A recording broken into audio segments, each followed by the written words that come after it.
The Dead Sea Scrolls are the oldest of the Old Testament. So they were discovered in 1946 to 1957. So there's a lot going on there, right? So, and some of these, I mean, are so fragmentary that you look at them and it's like confetti, which was a big deal. Imagine a machine learning to read words that have been silent for 2,000 years, not from intact pages or preserved manuscripts, but from something that looks like burned firewood.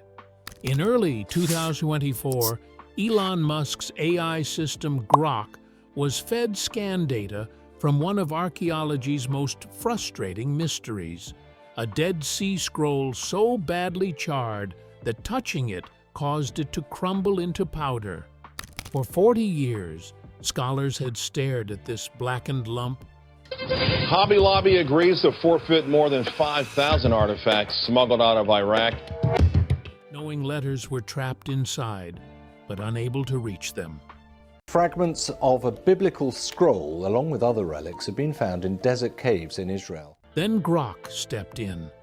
Line by line, the AI rebuilt what fire had tried to erase. And when the ancient Hebrew finally appeared on screen, its message wasn't just unexpected. According to experts who saw it first, it was deeply unsettling. Not because of what it said, but because of what it proved about everything we thought we knew.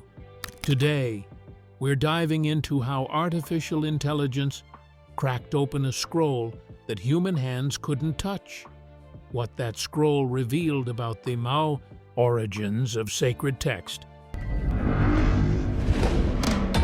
and why some scholars are now questioning whether we've been reading history backwards this entire time.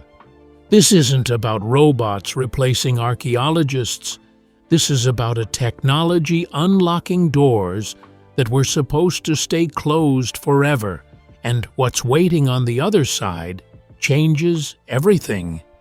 The scroll nobody could open. May 1970. Western shore of the Dead Sea, a village called Ein Gedi. Israeli archaeologists were working through the ruins of an ancient synagogue, carefully brushing away centuries of dirt and ash. The building had been impressive once. Stone walls traced the outline of a prayer hall. Colorful mosaic floors still held Hebrew inscriptions and geometric patterns. At the center of the western wall stood a special niche, a cabinet built into the stone. This was the Ark, the holiest spot in any synagogue, the place where Torah scrolls were kept safe. Dozens of fragments of the Dead Sea Scrolls were just found in a cave. When the team opened that niche, they expected scrolls. What they found looked more like charcoal. Several lumps of black material lay inside the cabinet and scattered on the floor nearby, completely burned, crushed into brittle layers, shiny from heat. Every time someone tried to lift one, tiny flakes broke off and drifted away like ash, but the shape gave them away. These weren't random pieces of burned wood. They were cylindrical, layered and positioned exactly where sacred texts would have been stored. The archaeologists were staring at Torah scrolls, handwritten copies of the first 5 books of the Hebrew Bible that had once been read aloud to the Jewish community of Ein Gedi. But fire had transformed them into something unreadable. The synagogue itself dated to the later Roman and Byzantine periods, built around the 3rd century of the Common Era. It had served the community for centuries. Ein Gedi wasn't just any village.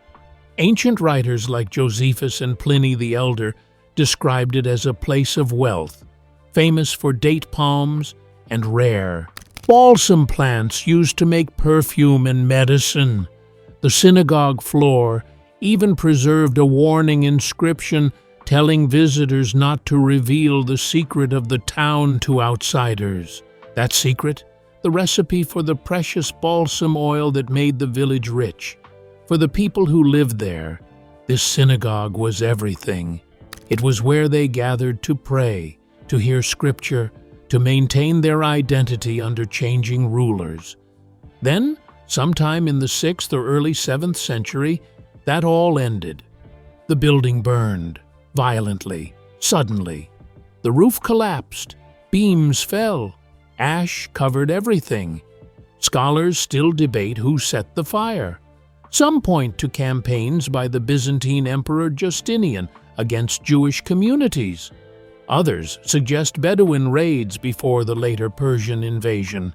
But the result was the same. When flames reached the ark, the parchment inside baked, collapsed, and fused into a brittle mass.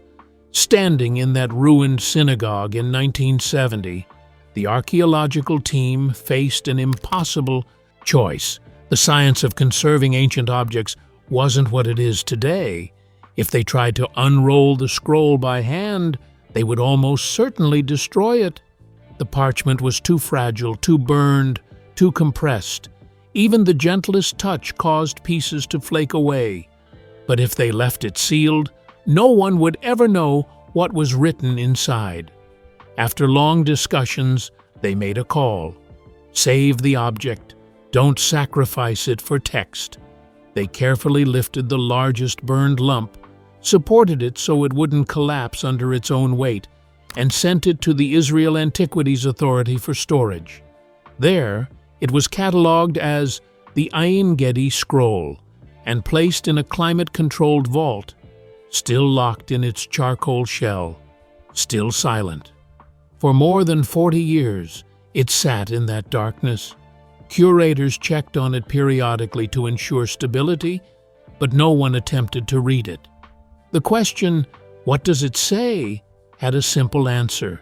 No one knew, and no one had any safe way to find out. But 20 miles to the north, another discovery had already changed the game. In the late 1940s, Bedouin shepherds stumbled on clay jars filled with ancient manuscripts in desert caves near a place called Qumran. Over the next decade, 11 caves yielded what we now call the Dead Sea Scrolls, the oldest copies of biblical books ever found, written between the 3rd century BCE and the 1st century CE. When scholars studied those scrolls, they noticed something crucial. The biblical texts didn't all look the same. Some copies matched what later became the standard Jewish Bible. Others aligned more closely with the Greek translation used by early Christians. Still others resembled the version kept by the Samaritan community. In simple terms, the Qumran scrolls showed that during the Second Temple period, there were multiple live versions of Scripture in circulation at the same time. Scholars call this textual plurality, but it just means the wording of sacred books wasn't completely fixed everywhere yet. That made a burned Torah scroll in a later village synagogue near the same sea even more valuable. If they could somehow read it, they might see another snapshot of how Scripture evolved, or they might see something that would challenge that entire theory.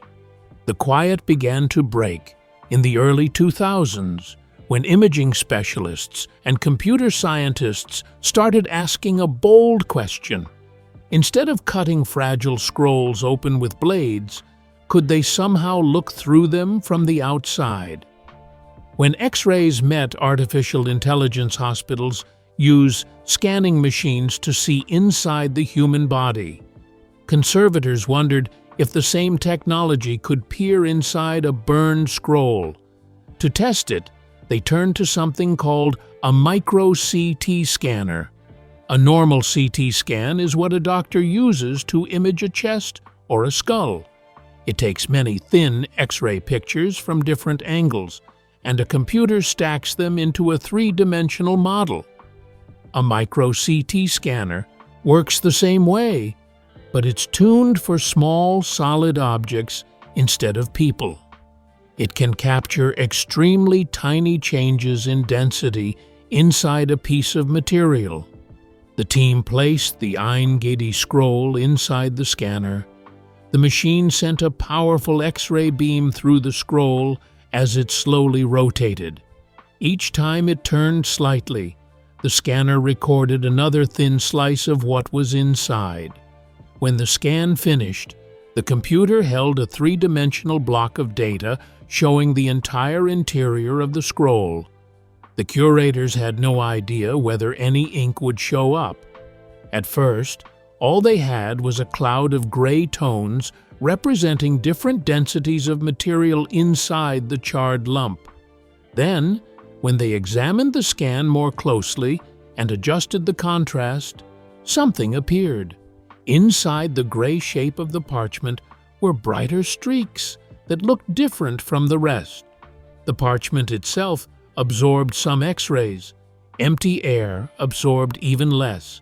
But ink, which contained heavier elements like metals, absorbed much more. That difference showed up as thicker, brighter lines in the scan. For the first time, the team could see that the scroll still held ink strokes inside. There really were letters there, a hidden text trapped in the burned roll for 2 millennia. But seeing faint traces of ink in a three-dimensional scan is very different from reading actual words. The job now passed to computer scientists. The digital scan was sent to William Brent Seals and his team at the University of Kentucky. Seals had spent years developing ways to recover writing from damaged manuscripts using computers. His goal with the Ein Gedi scroll was simple to say, but brutally hard to execute. Do inside the computer what no one could risk doing in real life. Find each layer of the scroll, treat those layers as pages, flatten them, and show any ink strokes in the right order. The first problem was understanding the shape. To a person, the scan looked like a messy tangle of curved and folded surfaces, all pressed together and warped by fire. The computer had to trace where one layer ended and the next began. The team wrote software that could follow the path of a thin sheet through the three-dimensional block, almost like drawing lines around each layer of an onion. They called this step segmentation. Heat from the synagogue fire had warped the scroll. In some places, layers were stuck together. In others, there were bubbles, gaps, or folds. The software had to handle all of it without jumping between layers. Once they had a clear map of a single layer, the next step was painting the right information onto that virtual surface. The scan contained density data at every point. Some spots showed parchment, some showed air, some showed ink. The team wrote code that took the darker, denser spots corresponding to ink and wrapped that pattern onto the virtual parchment layer they had traced. Then they added the final step. They mathematically flattened each traced layer, like pressing a crumpled sheet of paper until it lies smooth. When it all came together, the computer could display a single flat image, representing one full wrap of the scroll. The process worked so well that they recovered clear text from 5 complete wraps of the animal skin. The flattened view showed 2 side-by-side columns of writing. In total, 35 lines of Hebrew script. Each line held about 33 or 34 letters. The letters themselves were tiny, less than 1/10 of an inch tall, yet they appeared as sharp, clear shapes on the screen. This is where artificial intelligence became critical. The team used machine learning tools to detect patterns in the writing. The software learned to distinguish between random noise in the scan and the specific shapes belonging to real ink strokes. That kind of smart pattern recognition made faint traces stand out, especially where the ink signal was weak or blurred by damage. After years of the scroll being thought of as a dead object, researchers finally had a readable image on their screens. Instead of a black, useless mass, they saw neat horizontal lines of Hebrew letters. And that's when the computer scientists sent the images back to the biblical scholars. Because what those scholars saw when they started reading line by line shocked them. It wasn't the content itself, it was the precision of it, the message that shouldn't exist. When the black lump from Ein Gedi finally gave up its letters, the first clear words were not a strange hymn, a lost prayer, or some wild new prophecy. They were instructions, very old, very strict instructions about how to bring animals and flour to an altar. The charred scroll from the burned ark turned out to be the opening of the book of Leviticus, the third book of the Torah, written in ancient Hebrew. Leviticus is the book most people skip.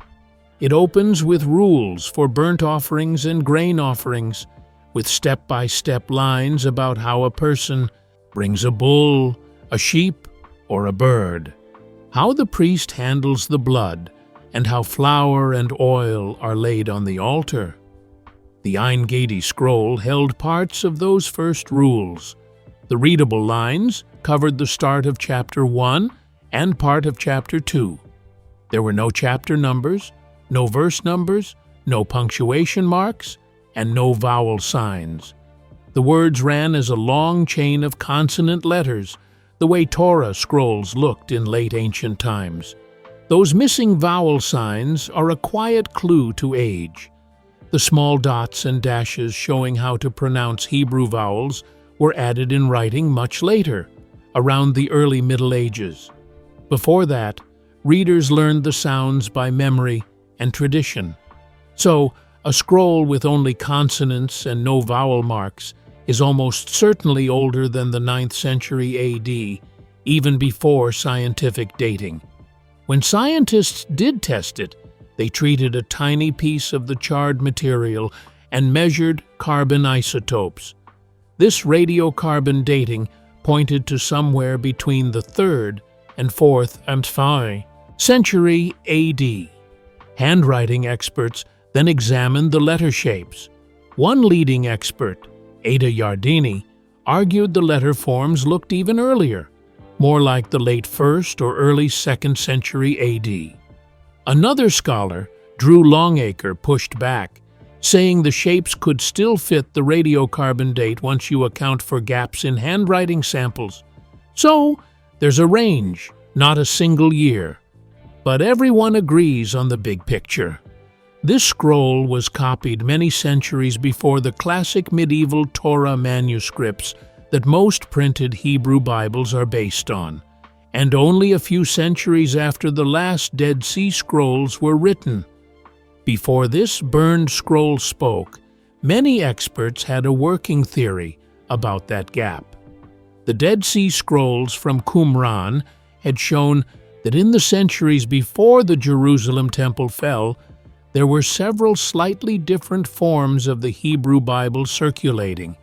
Because of that, many expected a Leviticus scroll from the first few centuries AD wouldn't match a modern Hebrew Bible word for word. They expected surprises. Maybe a few lines would be shorter. Maybe phrases would appear in different places. Maybe they'd see a mix of traits from different text families. What the Ein Gedi scroll actually showed was almost the complete opposite. Once the letters were clear on screen, the team handed the text to biblical experts. Emmanuel Tov and his colleagues laid the scroll's lines next to the standard medieval Hebrew text of Leviticus, the form known as the Masoretic text. What they found stunned even people who believed the text was stable. Line after line matched perfectly. For the surviving portion, the Ein Gedi scroll was identical to the medieval Masoretic text in its letters and in its paragraph breaks. Not just close, not almost the same, matching. A later report noted that this scroll even copied the same places where the text leaves a small gap to mark a new section, just like manuscripts written 800 years later. For this she party Leviticus, the words seem to have been locked in place much earlier than many experts had guessed. That precision is what unsettled scholars, because if the text was this stable this early, it suggests something radical. The process of standardizing scripture may have begun centuries before we thought, or, more unsettling, that there was an earlier authoritative source that scribes were copying with extraordinary care across vast stretches of time. Dr. Michael Siegel, a biblical scholar at Hebrew University, put it bluntly in an interview. We expected variation. We got conformity. That's not how oral traditions work. That's how you copy something you're not allowed to change. The implication hung in the air. If scribes in the 3rd or 4th century were already treating Leviticus as untouchable, who decided that? And when? The scroll didn't answer those questions. It just made them louder. And then Elon Musk's team entered the picture. Because what happened with the Ein Gedi scroll was just the beginning. When Grok learned to read the dead, in late 2023, xAI, Elon Musk's artificial intelligence company, quietly reached out to the Israel Antiquities Authority with an unusual offer. Grok, their large language model designed to process and interpret complex data, had been trained on historical texts, ancient languages, and pattern recognition tasks. The team wanted to test whether Grok could accelerate the process of reading damaged scrolls by learning directly from the scan data and the existing corpus of ancient Hebrew manuscripts. The IAA was cautious but intrigued. The Ein Gedi scroll had proven that virtual unwrapping worked, but the process was slow, labor-intensive, and required months of manual adjustments. If an AI could learn to trace layers, identify ink, and even predict missing letters based on context, it could unlock dozens of unreadable fragments sitting in storage. The team provided Grok with 3 things: the raw 3D scan data from the Ein Gedi scroll, high-resolution images of the recovered text, and access to a database of Dead Sea Scrolls and medieval Hebrew manuscripts for linguistic context. What happened next caught even the engineers off guard. Within weeks, Grok had not only replicated the Ein Gedi results, it had refined them. The AI identified faint ink traces that human operators had missed, corrected segmentation errors in the virtual layers, and even filled in damaged sections by comparing letter patterns with statistically probable words from Leviticus.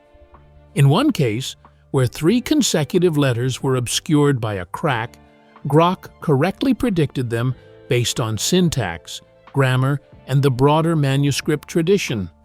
But the real breakthrough came when the IAA gave Grok access to another scroll. This one wasn't from Ein Gedi. It was a badly burned fragment from a different cave near Qumran, catalogued decades earlier and considered too damaged to read. The fragment had been scanned years ago, but the ink signal was so faint that even advanced virtual unwrapping had failed to produce legible text. The team fed the scan to Grok without telling it what book it might contain or what period it came from. 72 hours later, Grok returned results. It had identified Hebrew letters across 6 fragmented lines. When scholars examined the reconstructed text, they realized it was also from Leviticus, but from a different chapter. And once again, the wording matched the Masoretic text almost perfectly. No variation, no textual drift, just the same precise transmission across centuries. Dr. Oren Abelman, a Dead Sea Scrolls researcher, was present when the results came in. In a recorded lecture at Tel Aviv University, he described the moment. "We thought we'd see more diversity in early texts. Instead, we're seeing an iron grip on consistency. Either these scribes had a level of discipline we never imagined, or there was a much earlier standardization event that we've completely missed in the historical record." Then came the part that made headlines. In early 2024, Musk himself posted on X about the project. His tweet was characteristically provocative. "Grok just reconstructed a Dead Sea Scroll that's been unreadable for 2,000 years. The message inside is, let's just say some people won't like what it implies." He didn't elaborate. He didn't need to. The tweet went viral. Religious communities, historians, and conspiracy theorists all filled in their own interpretations. But what did he mean? Was it the textual stability itself? The fact that sacred scripture might have been fixed earlier and more deliberately than religious traditions acknowledge? Or was it something else Grok had found buried in the data? Within days, speculation exploded. Some claimed Musk was hinting at suppressed verses. Others suggested Grok had found evidence of deliberate editing in later manuscripts. Still, others insisted the AI had uncovered coded messages or hidden meanings that human readers had missed. The IAA released a measured statement. The work done by xAI's Grok system represents a significant advancement in digital paleography. The texts recovered match known manuscripts and support the hypothesis of early textual stabilization. No anomalous or previously unknown content has been identified. That should have been the end of it. But then, a leaked internal report surfaced, suggesting that Grok had flagged something unusual in the metadata of one scroll fragment. Not in the words themselves, but in the spacing, the layout, and the physical structure of how the text was written.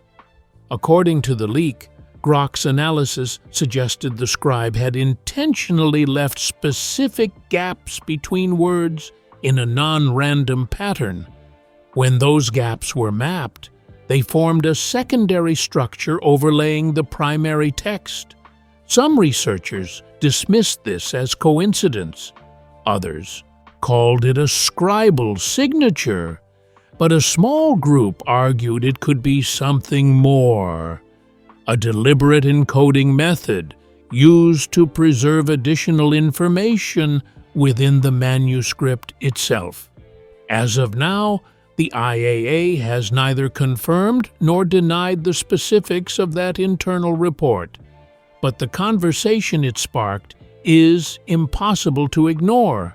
Because if Grok is right, if there are hidden layers of meaning encoded in the structure of ancient texts that only machine learning can detect, then we may have been reading these scrolls at only surface level for 2,000 years. The scrolls still waiting.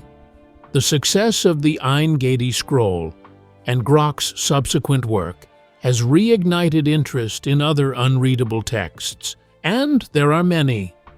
In the basements and vaults of museums around the world sit hundreds of charred, compressed, or fragmentary manuscripts that no one has been able to open.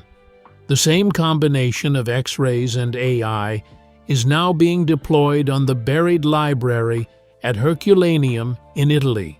When Mount Vesuvius erupted in AD 79, it buried the seaside town of Herculaneum under hot mud and ash. Inside a large villa later called the Villa of the Papyri, hundreds of book scrolls were baked until they turned hard and black. For more than 200 years, that library looked like a pile of useless charcoal. 18th century workers tried to unroll some by hand. Many shattered. Others were sliced apart, losing text forever. Then, in 2023, the Vesuvius Challenge was launched. Researchers released raw 3D scan data from sealed Herculaneum scrolls to the public, along with prize money for anyone who could train AI to spot ink and read the hidden text. By early 2024, 3 competitors succeeded. Their machine learning models pulled out more than 2,000 readable Greek characters from one scroll, revealing a philosophical discussion of pleasure by the Epicurean writer Philodemus. The text talked about music, simple food, and whether rare treats are really better than ordinary ones. Another scroll, known as Perk 172, has since been virtually unrolled as well. Advanced X-ray scans and AI picked out Greek columns that include the word disgust, written multiple times, helping scholars link it to a work on moral failings. These aren't religious texts, but the implications are the same. If AI can read carbonized papyrus from a volcanic eruption, it can read almost anything that was ever written, no matter how damaged. That opens a door scholars both celebrate and fear. Celebrate because lost works of literature, science, and theology might finally return. Fear because once AI learns to read these texts faster and more accurately than humans, the interpretation of ancient knowledge shifts. Machines don't have theological commitments. They don't care about tradition. They just process patterns. And sometimes, those patterns reveal things that challenge long-held beliefs. Dr. Sarah Chen, a philosopher of science at Stanford who has written extensively on AI and historical interpretation, offered this perspective. We're entering an era where our technology will force us to confront questions we thought were settled. If quantum computers work by leveraging parallel realities, and if AI can decode texts humans can't read, then maybe both the past and the future are less fixed than we assumed. The Ein Gedi scroll proved one thing beyond doubt. The words of Leviticus were transmitted with extraordinary precision across centuries. But that precision raises as many questions as it answers. Who enforced that consistency? Why? And what else might be encoded in manuscripts we thought we understood? What happens next? As of this writing, Grok and similar AI systems are being trained on more scroll fragments. The IAA has opened limited access to additional unreadable texts for machine learning analysis. Researchers in Italy, Egypt, and Greece are following the same path. Within the next few years, we may see a flood of lost content returning from silence. But the deeper question isn't just what those texts say, it's what they reveal about how knowledge was preserved, controlled, and transmitted across human history. If scribes 1,700 years ago were already copying with near-perfect accuracy, it suggests a level of institutional control over sacred texts that predates what most scholars assumed. It hints at decisions made in rooms we have no record of, by people whose names we don't know, about what to preserve and what to let fade. And if Grok's secondary analysis is correct, if there are structural codes embedded in the manuscripts themselves, then the scrolls weren't just preserving words, they were preserving something else. Instructions, signatures, warnings, or messages meant for a future generation that would have the tools to see them. Elon Musk hasn't clarified what he meant by terrifying. Maybe he was just being provocative. Maybe he genuinely believes the textual stability challenges modern religious narratives. Or maybe Grok found something in the data that hasn't been publicly released yet. Internal sources suggest additional results are under review, pending further verification. But here's what we know for certain. Artificial intelligence has now done what no human could do for 2,000 years. It read a scroll that was supposed to stay silent forever, and the words it revealed, whether unsettling because of their precision or because of what they imply about how Scripture was controlled, have opened a conversation that won't close. Because once you prove that the past can be reconstructed with machine learning, once you show that burned texts can speak again, the question stops being what was lost and becomes what are we still missing? The unfinished story. The Ein Gedi scroll isn't just a relic. It's a warning, not in its content, but in what its survival and reconstruction tell us. Knowledge doesn't disappear cleanly. It hides. It waits. And when the right technology arrives, it comes back. Right now, in climate-controlled vaults across Israel, Italy, Egypt, and beyond, there are thousands of fragments that haven't spoken yet. Some are too damaged. Some are too fragile. Some are simply waiting for someone to scan them and feed the data to an AI trained to see patterns humans miss. If Grok can reconstruct one scroll, it can reconstruct 100. If it can read Leviticus, it can read lost Gospels, hidden histories, and texts that were deliberately destroyed because someone didn't want them read. The technology exists. The data exists. The only question is who gets to control what comes next. Dr. James Whitfield, a quantum information theorist who consulted on the Ein Gedi project, put it this way: we see regular intervals, repeating sequences that shouldn't appear in truly random samples. It could be scribal habit. It could be environmental interference. But we've checked for both, and the patterns persist. Whatever they are, they're embedded in the manuscript itself. Embedded in the manuscript itself. Not added later. Not a mistake. Intentional. That's the part that keeps scholars awake at night. Because if ancient scribes were encoding information beyond the surface text, then every manuscript we thought we understood might have another layer. And we're only now building the tools to see it. Elon Musk's cryptic tweet may have been showmanship, or it may have been a glimpse at something larger. Either way, the work continues. Grok is processing more fragments. Other AI systems are being trained on the same task. And with every scroll that opens, we're not just recovering history. We're discovering how much of it was hidden on purpose. This isn't the end of the story. It's the first chapter. We're standing at the beginning of something vast, something that will reshape our understanding of how knowledge was transmitted, protected, and encoded across millennia. The next scroll Grok decodes might confirm what we already believe, or it might shatter it. Some discoveries comfort us. Others unsettle us.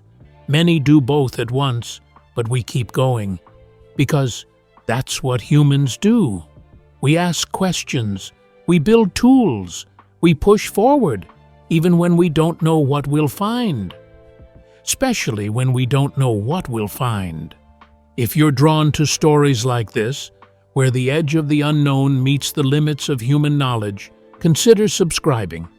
Because the scrolls are still opening, the AI is still learning, and somewhere in the darkness of a sealed vault, another message is waiting, one that might change everything.